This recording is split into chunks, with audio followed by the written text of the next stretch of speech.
Bonjour à toutes et à tous, et bienvenue chez les Chroniques du Commander. Innistrad Noce Écarlate est enfin disponible. Regardons ensemble les communes et peu communes viables pour le duel Commander.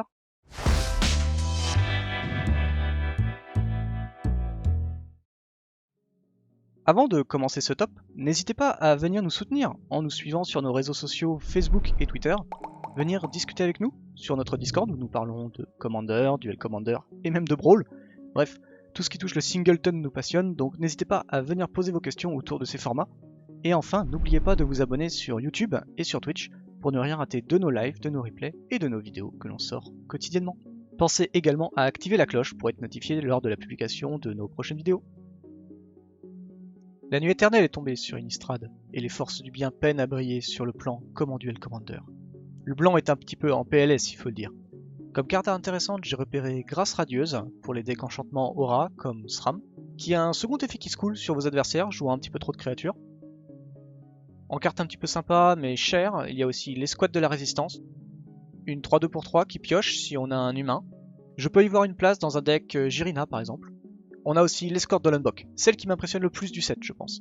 Très bonne carte qui viendra compléter le sauveur dévoué et le garde du corps bienveillant pour vos jouets aggro blanc marqueur. Pas mal de decks peuvent le vouloir comme Elliot, Karlov, voire même Anafenza. Bref, tout ce qui peut gagner des marqueurs dans votre deck voudront cette carte pour ralentir l'adversaire. En bleu, nous avons un contre bien sympathique avec Emporté qui pourra soit contrer un sort pour 3, soit contrer le général adverse pour 1.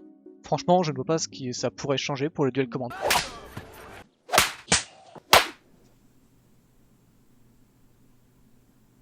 Grosse carte bien débile et unco en plus, super facile à avoir lors de vos drafts ou ouverture de boîte, grosse staple du format si vous jouez contrôle.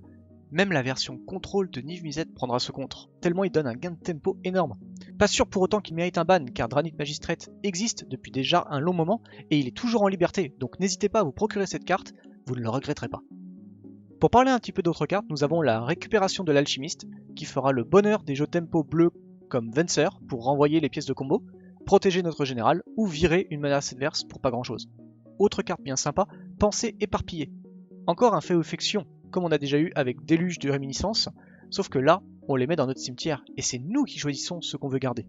La carte est vraiment cool, mais elle arrive un peu tard dans le format, tant celui-ci s'est accéléré et beaucoup de decks ne listent plus Féofiction. Notons quand même qu'il ne coûte que 1 mana bleu générique et 3 incolores, et pourra sans problème rentrer dans des decks jouant 3 couleurs ou plus. Dernière carte pour le bleu, Soif de découverte. Après Soif de connaissance et Soif de sens, Wizards nous propose un énième piocheur éphémère. Beaucoup plus restreint celui-ci car on préférera le jouer dans des decks utilisant le cimetière ou dans des decks mono bleu pour avoir la possibilité de se défausser d'un terrain de base. Il a au moins le mérite d'exister si besoin. Gros arrivage de cartes pour le noir. Le piqueur sinistre rentrera parfaitement dans des jeux boui-boui type Yogg-Zebul.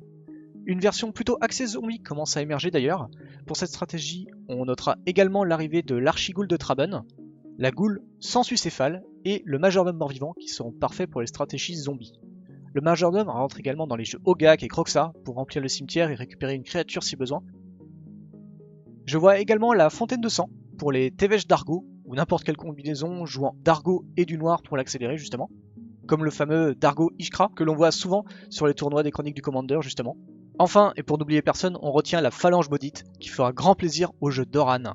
Une 13-13 tour 5 en attaque, quoi de plus beau pour finir l'adversaire. Allez, on attaque le rouge avec deux petites cartes sympathiques. L'épicurien Voldaren pour les jeux d'Argo est parfait. Autant la capacité 100 n'est pas vraiment fou pour le duel Commander, mais elle a cet avantage de créer un jeton artefact, ce qui est parfait pour Dargo qui cherche ce genre de carte pour exploser en vitesse. Tour 1, je pose une créature, un artefact et en prime l'adversaire prend 1 de dégâts gratuitement. La carte est parfaite pour ce jeu. En deuxième carte, j'ai repéré l'impulsion téméraire. Elle sera peut-être jouable dans des jeux agressifs en Boros par exemple, mais je lui vois une bien meilleure place pour les jeux prospères qui ne refusera pas ce genre de carte pour poser plus facilement des trésors. Le vert aussi est un petit peu à la ramasse, il faut le dire. Je note le Scorpion Toxique qui aidera les joueurs férus de counter poison voulant jouer fine comme général. La carte est très jolie car elle pourra donner ainsi une meilleure valeur à vos staples qui eux ne possèdent pas le contact mortel. Le Louveteau Chante-Meute sera lui parfait pour Tovolar, le nouveau deck loup-garou. Le deck a peu de tours de viable et celui-ci lui permettra d'avoir un second souffle contre mono rouge en regagnant des points de vie à la mort du Louveteau. Pour le multicolore, je vois d'intéressant le vampire de la dîme de sang pour son body et sa capacité à tuer une bête. La capacité doit se faire en rituel donc c'est plutôt un bonus anecdotique qu'une vraie capacité, mais le compteur 100 pourra vous apporter une draw potentielle dans les jeux qui ne profitent pas facilement de ce type d'option. L'esprit errant aussi est sympa. Un body très faible, mais il possède le vol, ce qui est très pratique en duel commander. Mon intérêt pour la créature réside quand même dans sa capacité à se recycler en nous permettant de récupérer un sort parmi les 6 cartes du dessus de la bibliothèque.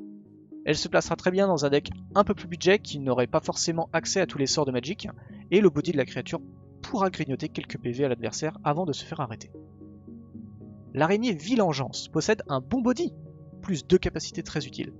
La meule, qui permettra au deck Slorgurk de récupérer un moyen supplémentaire de meuler des terrains.